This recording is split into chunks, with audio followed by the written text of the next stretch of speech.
नमस्कार प्यारे बच्चों। आज हम जॉर्ज पंचम की नाक कृतिका का पाठ नंबर 2 का अध्ययन करेंगे, जिसके लेखक हैं कमलेश्वर। जॉर्ज पंचम जिसने भारत पर शासन किया था उस समय जिस समय भारत गुलाम था, अर्थात अंग्रेजी शासक था जिसने भारत पर अन्याय अत्याचार किया। इंग्लैंड की रानी एलिजाबेथ द्वितीय में अपने पति के हिंदुस्तान पधारने वाली थी। वह अपने बेटे प्रिंस के साथ आ रही थी। अखबारों में उनकी चर्चा हो रही थी कि रोज़ लंदन के अखबारों में खबरें आ रही थी कि शाही दौरे के लिए कैसी कैसी तैयारियां हो रही है। रानी एलिजाबेथ का दर्जी परेशान था कि हिंदुस्तान, पाकिस्तान और नेपाल के दौरे पर रानी कब क्या पहनेगी। उनका सेक्रेटरी और शायद जासूस भी पहले तूफानी दौरा लगाने वाला था। दर्जी ने एक हल्के नीले रंग का सूट बनवाया जिसका रेशमी कपड़ा हिंदुस्तान से मंगवाया गया था, जो करीब 400 पाउंड खर्चा उस सूट पर आया था। दर्जी की परेशानी यही थी कि अगर रानी हिंदुस्तान, पाकिस्तान और नेपाल के दौरे पर आएगी और उसे पसंद नहीं आया सूट, तो उसकी नौकरी जा सकती है। रानी एलिजाबेथ की जन्म पत्री भी छपी, प्रिंस फिलिप के कारनामे छपे, नौकरों, बावर्चियों, खानसामों, अंगरक्षकों की पूरी जीवनियाँ देखने में आई। शाही महल में रहने और पलने वाले कुत्तों की भी तस्वीरें अखबारों में छपी। बड़ी धूम थी, बड़ा शोर शराबा था। शंख इंग्लैंड में बज रहा था और गूंज हिंदुस्तान में आ रही थी, क्योंकि बावर्चियों पर भी पूरा ध्यान था कि वो बावर्ची प्रथम महायुद्ध में जान हथेली पर लड़ चुके थे। उनकी शान शौकत के तो क्या कहने। और वही रानी दिल्ली आ रही थी, तो जो खबरें हिंदुस्तान में आ रही थी पहले इंग्लैंड में छप रही थी और उन्हीं की कतरने दूसरे दिन जो है हिंदुस्तान के अखबारों में छप रही थी।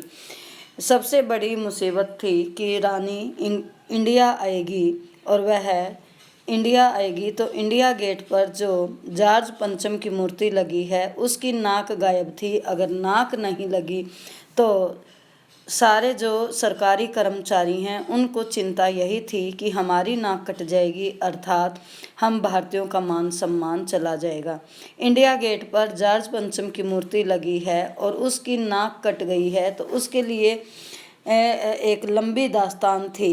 तहलका मचा हुआ था, आंदोलन हो रहे थे कि नाक रखी जाए या नहीं। कुछ उसके साथ थे, कुछ विपक्ष में थे। उसके बाद भी पहरेदारों ने पहरा दिया, फिर भी नाक गायब थी। गश्त लगती रही, लेकिन लाट की नाक चली गई।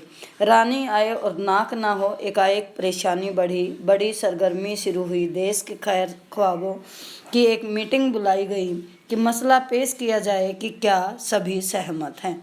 तो सभी ने सहमति दी कि दिल्ली, जब रानी एलिजाबेथ आए तो दिल्ली की सड़कों को कायापलट किया जाए, उनको सुधारा जाए। तो देखते देखते जो है सड़कें जमाने हो गई, बुढ़ापे की धूल साफ हो गई। इमारतों ने ना जनीनों की तरह श्रृंगार किया, अर्थात सारी इमारतें सजा दी गई और पूरी दिल्ली को दुल्हन की तरह सजा दिया गया।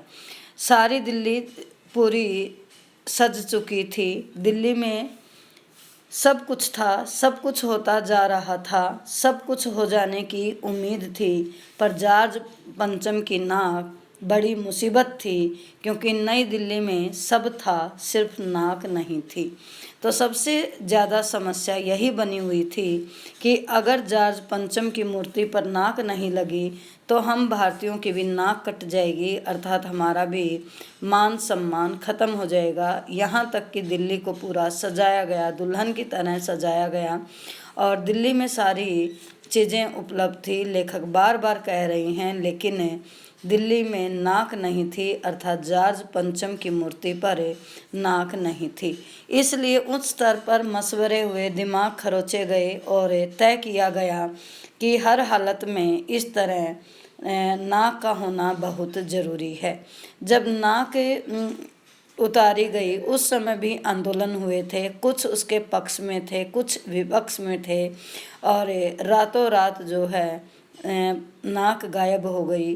गश्त लगती रही, पुलिस के सिपाहियों ने ध्यान रखा, लेकिन उसके बाद भी नाक गायब हो गई। अब मूर्तिकार को बुलाया गया। मूर्तिकार कलाकार तो था, लेकिन वह पैसों से लाचार था। उसने हुकामों के चेहरे देखे, अजीब परेशान थे वो, क्योंकि गश्त लगती रही थी और सिपाही बंदूक लेकर तैयार थे। उसके बाद भी रातों रात उस मूर्ति की नाक गायब हो गई। यहाँ तक कि हिंदुस्तान में जगह जगह ऐसी नाकें खड़ी थी जिन पर लोगों के हाथ पहुँच गए। उन्हें शानो शौकत के साथ उतार कर म्यूजियम में पहुँचा दिया गया। पर जॉर्ज पंचम की नाक आज सबसे बड़ी समस्या बन गई थी उनके सामने कि अगर रानी आए और जॉर्ज पंचम की मूर्ति पर नाक नहीं लगी तो हमारी नाक चली जाएगी, हमारा मान सम्मान खत्म हो जाएगा। इसलिए उन्होंने मूर्तिकार को बुलाया। उसने पुरातन विभाग को देखा। उसके बाद पुरातन विभाग में सारी फाइलें जो हैं सब कुछ हजम कर चुकी थी। फिर उसने कहा कि मैं पहाड़ी इलाकों पर जाता हूँ, मैं खुद जाऊँगा और वहाँ से पत्थर लेकर आऊँगा। कोई ना कोई पत्थर ज़रूर मिलेगा जो मूर्ति की नाक पर लग जाएगा, लेकिन ऐसा नहीं हुआ।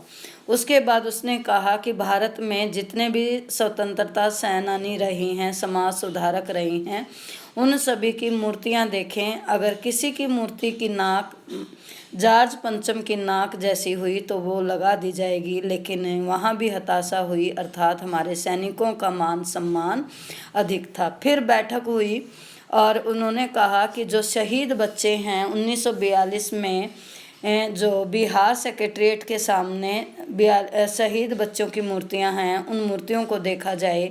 लेकिन अंत में वहां भी निराशा हाथ लगी, क्योंकि बच्चों की भी नाक बड़ी थी। अब लास्ट में एक जिंदा नाक का उसने सलाह दी कि जो 40 करोड़ भारतीय हैं उनमें से एक जिंदा नाक लगाई जाए, और अंत में वो एक जिंदा नाक लगा दी। अखबार सारे चुप थे, खाली थे इस विरोध में कि एक मूर्ति के लिए एक जिंदा नाक लगाई गई।